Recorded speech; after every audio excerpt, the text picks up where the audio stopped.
La liquidation judiciaire avec continuité d'activité des 2 sites français de Veninov devait être officialisée aujourd'hui. Mais la décision a été mise en délibéré par le tribunal de commerce de Nanterre. Les 87 salariés de Vénissieux qui n'ont toujours pas perçu leur salaire de juin devront donc attendre demain pour connaître le sort de leur entreprise. Surtout, les assurances devraient prendre en charge leur paye jusqu'au 20 août. Il faut que les administrateurs se positionnent très rapidement parce que les gens ne peuvent pas vivre sans salaire. Une centaine de personnes s'étaient donc rassemblées à midi devant l'entrée de Veninov pour soutenir les salariés car l'avenir reste encore flou. L'ancien leader européen de la toile cirée qui tourne au ralenti depuis un an devra trouver un repreneur pour éviter la liquidation pure et simple. Mercredi prochain, un investisseur potentiel visitera le site. Les administrateurs seront présents pour présenter au personnel la procédure proprement dite, qui est assez compliquée. Et indépendamment de ça, il y aura un repreneur potentiel qui viendra voir les locaux. Le problème, c'est que s'il y a un repreneur, il n'est pas obligé de tout reprendre, de reprendre tout le groupe. Il peut reprendre ça par portion. Donc on espère qu'il va nous reprendre à nous et puis que notre activité va redémarrer. En cessation d'activité complète depuis 8 semaines, Veninov a donc encore la possibilité de rester en vie. Le tribunal a demandé une période d'observation et un point sur l'avancée du dossier sera réalisé tous les 15 jours.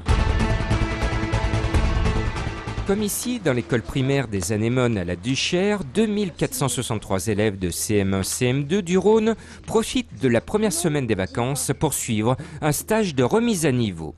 Ils sont encadrés par des enseignants volontaires. Cela se déroule 3 heures le matin pour réviser le français et les mathématiques pendant que leurs petits copains sont en vacances. Je vais apprendre tout ce que je ne connais pas.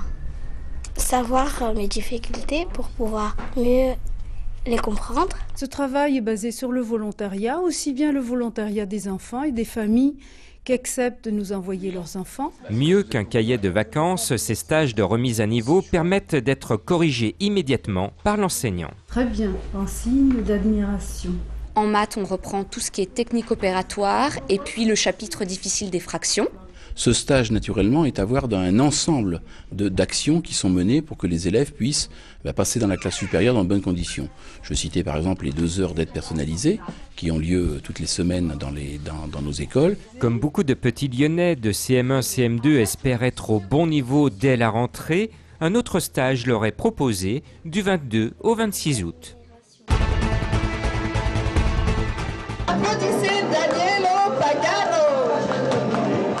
Démonstration de pizzaiolo, dégustation de pâtes et parties de football. Tous les clichés sont là. Depuis ce matin, l'Italie s'est donc invitée à Lyon. Une opération organisée par la Chambre du commerce transalpin. Le concept, c'est que l'Italie s'est déplacée avec toutes ces régions ici pour se faire connaître au grand public de Lyon qui sont des potentiels touristes en Italie. Développer le tourisme, c'est, on l'aura compris, l'objectif de cette opération qui a déjà traversé une quinzaine de villes européennes. Et pour convaincre les Lyonnais, outre les richesses culturelles et géographiques, les organisateurs ont décidé de miser sur une spécialité, la gastronomie bien sûr.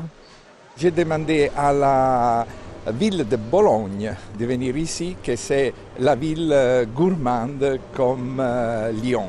Cela sera-t-il suffisant pour donner le goût aux Lyonnais de franchir les Alpes? Pas sûr. Italie visite Lyon, étant en tout cas installée place des terreaux jusqu'à dimanche.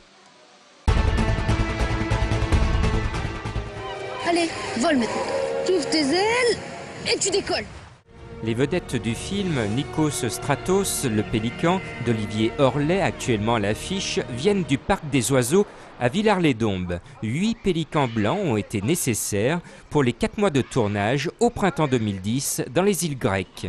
En fait, pour ce qu'on appelle imprégner un pélican, on les prend dès la naissance pour les familiariser à notre voix, à notre physique. Donc Crac, par exemple, est né ici au parc.